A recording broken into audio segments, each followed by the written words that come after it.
26 দিন পর অভিষেক বন্দ্যোপাধ্যায় বেরোলেন সোনারপুরে মৃত কর্মীর পরিবারের সঙ্গে দেখা করতে। বিক্ষোভের মুখে পড়তে হলো তাকে। কার বাড়ি যাওয়ার পথে বিক্ষোভের মুখে পড়লেন অভিষেক, তাই না? সঞ্জু, আপনাদের নিশ্চয়ই শাহজাহানের কথা মনে আছে। সন্দেশখালীর শাহজাহান, নানা অভিযোগ ছিল না তার বিরুদ্ধে। এই সঞ্জু, এলাকাবাসী বলছে যেন সোনারপুরের শাহজাহান। হ্যাঁ, একের পর এক অভিযোগ এই সঞ্জুর বিরুদ্ধে। এলাকাবাসী এই অভিযোগ তুলছে।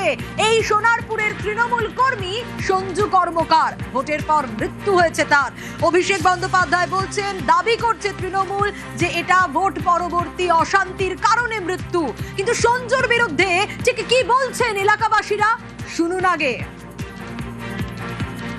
যারা যারা এখানে বিজেপি করতো তাদের বাড়ি হুমকি দিচ্ছে। এমনি মোড়ের মাথায় বলে আসছে যে 4 তারিখের পরে গুলি করব। সঞ্জু কর্মকার সোনারপুরের শাহজাহানই ছিল।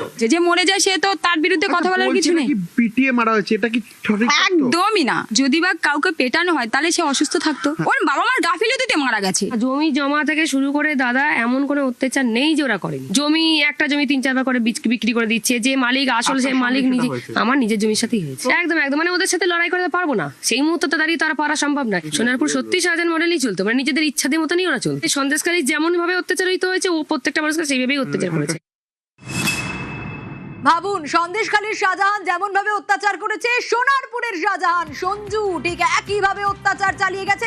হুমকি দিয়েছিল 4 তারিখ ক্ষমতায় আসার পর নাকি গুলি করে মারবে বিজেপি করে বলে। ভেবে দেখুন, ক্ষমতায় এলে তাহলে কি হতে পারতো। এই সঞ্জুর বিরুদ্ধে আরো নানা অভিযোগ রয়েছে। কি কি অভিযোগ করছেন স্থানীয়রা, শোনাই। তো জমি মাফিয়ারই কাজ করতো। তারপরে তো জানছি আস্তে আস্তে আস্তে আস্তে পুরোটাই মাফিয়ার কাজ করে, দালালি করতো।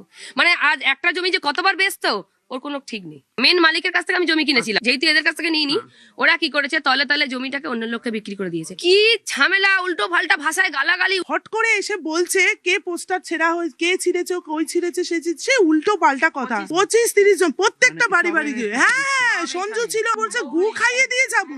4 তারিখ রাত 12টার পর এসে গু খাইয়ে দিয়ে যাবো। এত বড় হুমকি, হ্যাঁ মারধরের হুমকি দিয়েছে। তো আতঙ্ক থাকতাম তো। ভোটের আগে আমাদের ধমকি দিয়ে গেছে। আমরা আতঙ্কে থাকতাম যে তৃণমূল যদি এসে যায় তাহলে আমাদের কি উপায় হবে, আমরা বাড়ি থাকতে পারবো না। জমি মাফিয়া তো ছিলই, মেয়েদেরও নিয়ে আসতো ঘরে, 2 নম্বরই করতো। জমি মাফিয়ার কাজ করে, মদ গাঁজা খায় এবং লোককে খাওয়ায়। ছেলেদেরকে নষ্ট করার মূলে হচ্ছে এই সঞ্জু কর্মকার। ওরে আমরা মারাত্মক। 4 তারিখে তো আমাদের মেরে পুঁতে দিত। এখন আগে হুমকি প্রত্যেককে গুলি করে দেবো। কে বলেছে? ওই সঞ্জু।